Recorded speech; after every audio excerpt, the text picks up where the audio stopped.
નમસ્કાર વિદ્યાર્થી મિત્રો, ધોરણ 11 કોમર્સ વિષય નામના મૂળ તત્વો એમાં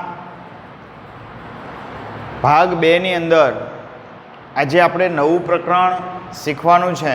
પ્રકરણ નંબર 2 છે કસારાના હિસાબો. તો કસારાના હિસાબોની અંદર શું શીખવાનું છે? તો પહેલાં તો આપણે એની બેઝિક થિયરી જે છે એને એક સમજી લઈએ અને પછી ઘસારાના દાખલા કે ઘસારો કેવી રીતે ગણવો, ઘસારો કઈ પદ્ધતિથી ગણાય છે, ઘસારો શા માટે ગણવામાં આવે છે, બરાબર. તો એ બધી વિગત આપણે શીખવાની છે. તો એની પહેલાં બેઝિક જે થિયરી છે, ઘસારાનો અર્થ છે, એને અસર કરતા પરિબળો છે, ઘસારા શા માટે ગણવામાં આવે છે, એ બધી જ થિયરી આપણે પહેલાં સમજી લઈએ. બુક્સની અંદર આપેલી જ છે, આપણે એને ટૂંકમાં ઝડપથી એને સમજી લઈએ. તો અહીંયા તમને ઘસારાનો અર્થ આપેલો છે. તો સૌથી પહેલાં ઘસારાનો અર્થ એ કાર્ટરના મત મુજબ શું કહે છે? તો જો અહીંયા વ્યાખ્યા લખું છું ઘસારાની,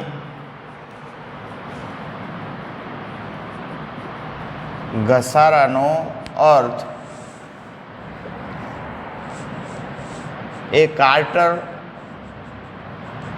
મત મુજબ,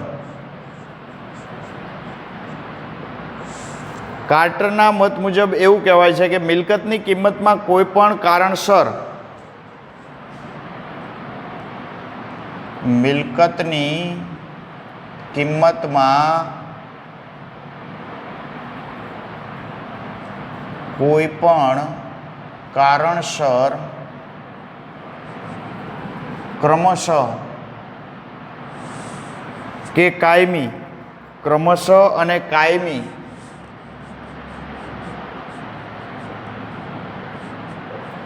કાયમી ઘટાડો થાય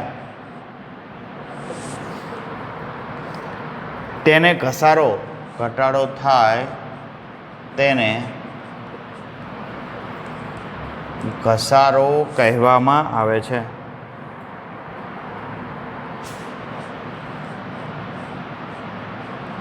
કહેવાય છે. તો જો એકદમ સિમ્પલ વ્યાખ્યા છે મિત્રો કે ભાઈ મિલકતની કિંમતમાં કોઈ પણ કારણોસર, એટલે આપણી જે મિલકત હોય એમાં કોઈ પણ કારણોસર ક્રમશઃ અથવા કાયમી, એટલે ક્રમશઃ એટલે સ્ટેપ બાય સ્ટેપ ઘટાડો થતો હોય અથવા તો કાયમી એટલો ને એટલો ઘટાડો થતો હોય, તો એ મિલકતની કિંમતમાં કોઈ પણ કારણોસર ક્રમશઃ કે કાયમી ઘટાડો થાય તેને શું કહે છે? ઘસારો કહે છે. ટૂંકમાં ઘસારો એ શેના ઉપર ગણાય? મિલકતો ઉપર. આટલી ખબર પડી જાય કે મિલકતની કિંમતમાં કોઈ પણ કારણોસર, ગમે તે કારણ હોય, એ કારણોસર શું થાય? ક્રમશઃ કે કાયમી ઘટાડો. તમારા શબ્દ યાદ રાખવાના છે. મિલકતની કિંમતમાં કોઈ પણ કારણસર ક્રમશઃ અને કાયમી ઘટાડો. તમારે યાદ શું રાખવાનું છે? મિલકતની કિંમતમાં કોઈ પણ કારણોસર કાયમી કે ક્રમશઃ ઘટાડો થાય તો એને કહેવાય ઘસારો. તો આ ઘસારાની વ્યાખ્યા હતી. ઘસારાનો અર્થ પૂછે તો આ એક તમારે લખી દેવાનું. ત્યાર પછી આગળ તમને આપ્યું છે કે ઘસારાના લક્ષણો. તો લક્ષણોની અંદર આપેલા છે કાયમી મિલકતો, વપરાશી મૂલ્ય, સમય, મહેસૂલી ખર્ચ, માંડી વાળેલ રકમ, મિલકતના વપરાશ અને હિસાબી વર્ષના અંતે. તો આ જે લક્ષણો છે એ આપણે સમજવાની કોઈ જરૂર છે નહીં. માત્ર ઘસારો એ શેના ઉપર ગણાય છે, એ કેવો ખર્ચ છે અને એ માંડી વાળવા તો કેવી રીતે માંડી વળાય છે, આટલી વિગતોમાં આપણને ખબર પડવી જોઈએ, બરાબર. તો એની અંદર તમને આપ્યું છે ઘસારાની જોગવાઈની જરૂરિયાત એટલે કે હેતુઓ. ઘસારો શા માટે ગણવામાં આવે છે, એની જોગવાઈ શું છે, બરાબર. તો એ આપણે જરૂરી છે, તો એ ભણીએ. ઘસારાની જોગવાઈની જરૂરિયાત કે હેતુઓ. ઘસારાની જોગવાઈની જરૂરિયાત અથવા તો હેતુઓ. તો એની ઘસારાની જોગવાઈની જરૂરિયાત કે હેતુઓ. તો તો એ પહેલાં મુદ્દા અહીંયા લખું છું અને પછી આપણે સમજીએ. તો ધંધાના ખર્ચ તરીકે ગણવા,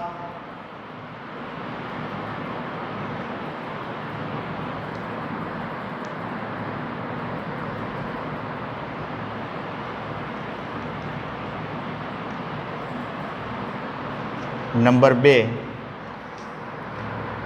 સાચો ને વ્યાજબી નફો નુકસાન જાણવા,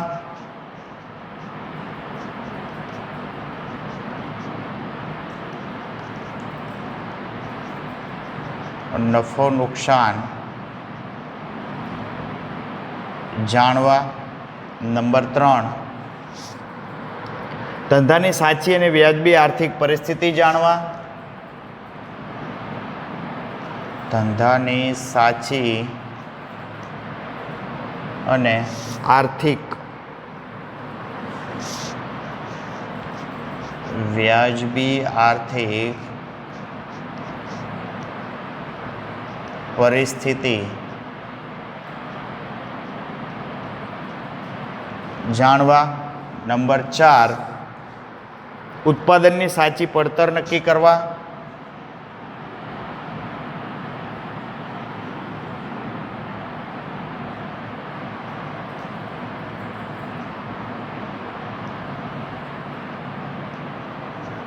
નંબર 5 વસ્તુ કે સેવાની સાચી વેચાણ કિંમત નક્કી કરવા, વસ્તુ કે સેવાની સાચી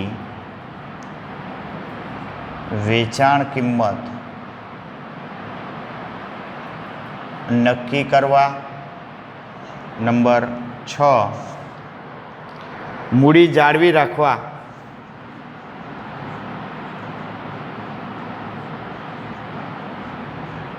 અને નંબર 7 એ તમને આપ્યા છે ધારાકીય જોગવાઈનું પાલન કરવા, ધારાકીય જોગવાઈનું પાલન કરવા. અને ત્યારબાદ આપ્યું છે ઘસારાને અસર કરતા પરિબળો, તો એ આપણે અહીંયા લખી લઈએ પછી સમજીએ. ઘસારાને અસર કરતા પરિબળો,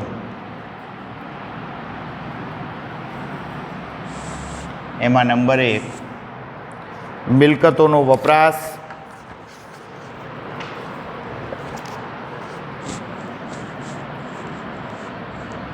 મિલકતોનો વપરાશ. નંબર 2 સમયનું પરિબળ,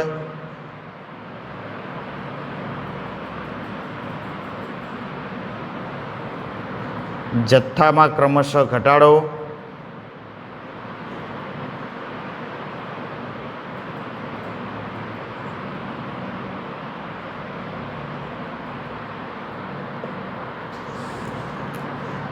ત્યાર પછી બજાર કિંમતમાં કાયમી ઘટાડો,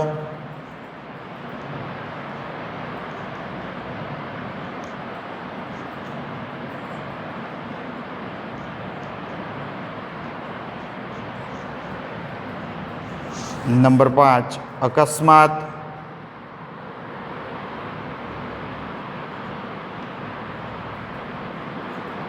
નંબર 6 નવી શોધખોળ અને સંશોધન,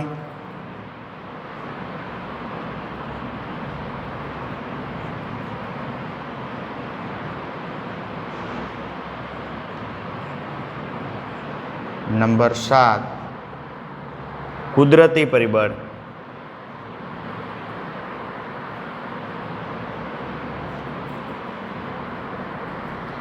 તો આ એ ઘસારાની અસર કરતા પરિબળો હતા. તો આ બંનેને આપણે હવે એક પછી એક સમજીએ. તો સૌથી પહેલાં તમને કાર્ટરના મત મુજબ ઘસારાનો અર્થ આપેલો છે કે મિલકતની કિંમતમાં કોઈ પણ કારણસર ક્રમશઃ અને કાયમી ઘટાડો થાય તો એને શું કહેવાય? ઘસારો કહેવાય. તો ઘસારાની જોગવાઈની જરૂરિયાત કે હેતુઓ, ઘસારો શા માટે ગણવામાં આવે છે, એની જોગવાઈ જે કરો છો એનો હેતુ શું છે, એની જરૂરિયાત શું છે? તો સૌથી પહેલાં ધંધાના ખર્ચ તરીકે ગણવા. તો એની જોગવાઈ એક છે કે ભાઈ ઘસારો છે એ મહેસૂલી પ્રકારનો ખર્ચ છે, એટલે કે એને નિયમિત ગણાતો ખર્ચ છે, બરાબર, પણ એ રોકડમાં ચૂકવાતો નથી. એ ઘસારો એ કેવી છે ખર્ચ છે તો કે બિન રોકડ ખર્ચ છે, એટલે ધંધામાં એ ખર્ચ તરીકે ગણવા માટે, એટલે કે ખર્ચો વધારે બતાવવા માટે પણ ઘસારાની જોગવાઈની જરૂરિયાત છે. ત્યાર પછી સાચો અને વ્યાજબી નફો નુકસાન જાણવા. તો ધંધાનો સાચો અને વ્યાજબી નફો નુકસાન તમારે જાણવો હોય તો જે મિલકતો તમારી હોય ધંધાની અંદર, એ મિલકતો ઉપર તમારે અમુક સમયે જે મિલકતની કિંમતમાં ક્રમશઃ ઘટાડો થતો હોય તો એનો ઘસારો જે છે એ તમે જો દર વર્ષે તમે ગણતા હોય તો એ ઘસારો તમે જો દર વર્ષે ના ગણો તો તમારો જે નફો છે એ નફા ઉપર સાચો અને વ્યાજબી નફો મળતો નથી. કારણ કે એ સીધી જ અસર કોને થાય છે તો કે નફાને અસર થાય છે. જ્યારે ઘસારાની આપણે નોંધ કરીએ છીએ ત્યારે ઘસારાની નોંધ આપણે નફા નુકસાન ખાતાની અંદર કરીએ છીએ, બરાબર. તો નફા નુકસાન ખાતાના આધારે તમને સાચો અને વ્યાજબી નફો મળતો હોય છે. તો એ નફો જો સાચો અને વ્યાજબી જોતો હોય તો આ ઘસારાની જોગવાઈની જરૂરિયાત છે. જો ઘસારો તમે નફા નુકસાન ખાતામાં ના લખો તો જે નફો મળે છે એ સાચો અને વ્યાજબી તમને મળતો નથી. ત્યાર પછી ધંધાની સાચી અને વ્યાજબી આર્થિક પરિસ્થિતિ જાણવા. તો હવે ધંધાની સાચી અને વ્યાજબી આર્થિક સ્થિતિ એ આપણે અગાઉ પણ જોયું હતું કે શેના ઉપરથી જાણી શકાય તો કે પાકા સરવૈયા ઉપરથી. તો પાકા સરવૈયામાંથી આપણને ધંધાની આર્થિક અને સાચી વ્યાજબી સ્થિતિ જોવા મળે છે.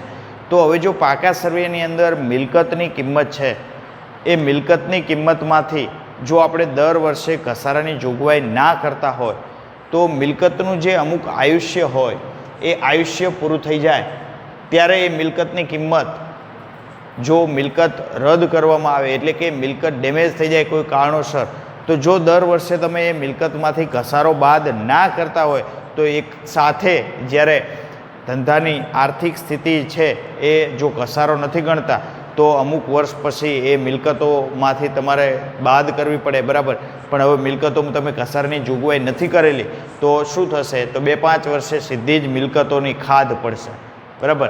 તો એ મિલકતોની ખાધ ના પડે અને સાચી અને આર્થિક સ્થિતિ તમે ધંધાની જાણી શકો એટલા માટે દર વર્ષે ઘસારાની જોગવાઈ જરૂરી છે અને જે તે મિલકતમાંથી આપણે એને બાદ કરીએ છીએ.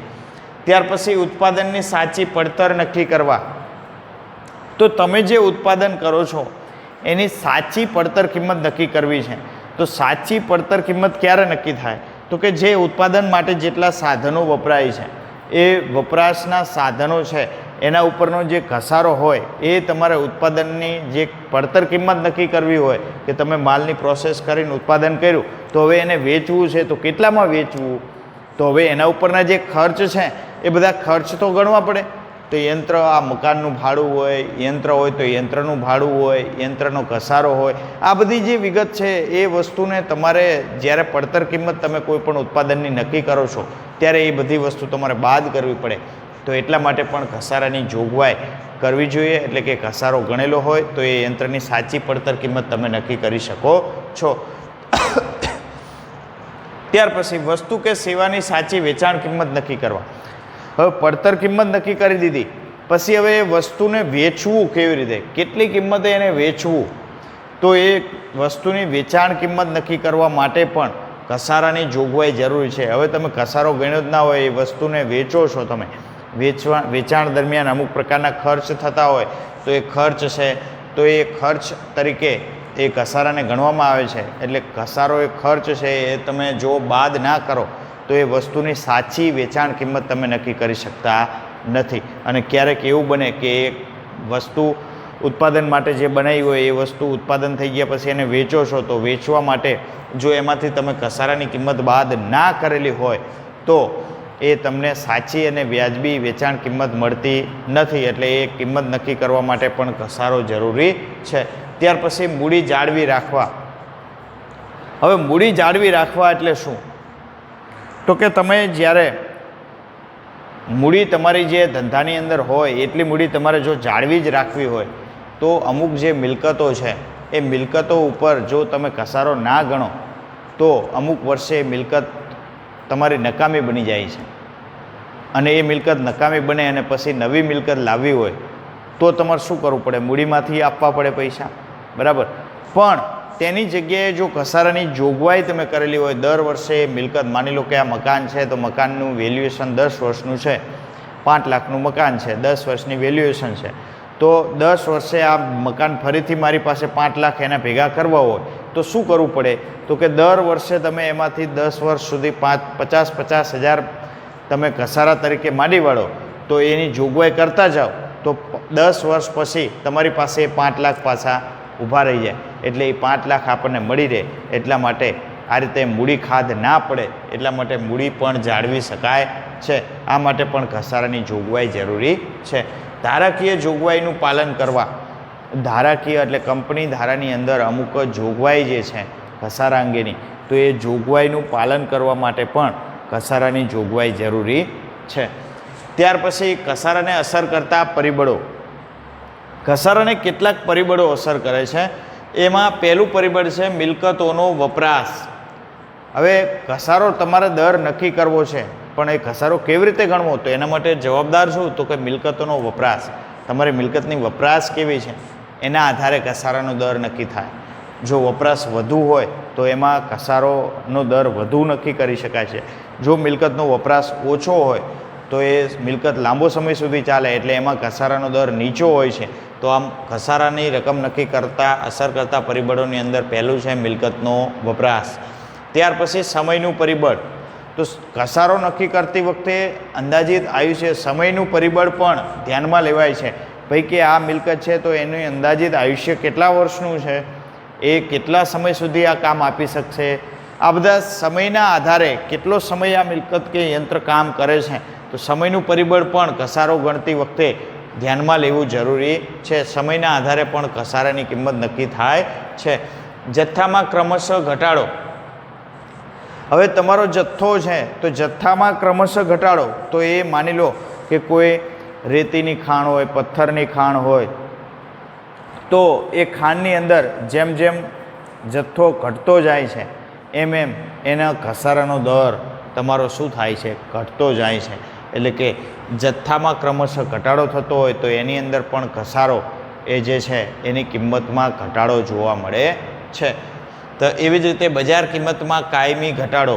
હવે બજાર કિંમત કોઈ પણ મિલકત હોય તો મિલકત તમારી બિનઉપયોગી બનતી જતી હોય તેવા સમયે બજાર કિંમતની અંદર એની વેલ્યુએશન ઘટતી જતી હોય દિવસે દિવસે, તો એવા સંજોગોની અંદર પણ ઘસારાને અસર થાય છે. તો ઘસારો એવા સંજોગોમાં આપણે ઓછો ગણવો પડતો હોય છે. તો ઘસારાને બજાર કિંમત પણ ભાગ ભજવે છે. ત્યાર પછી અકસ્માત.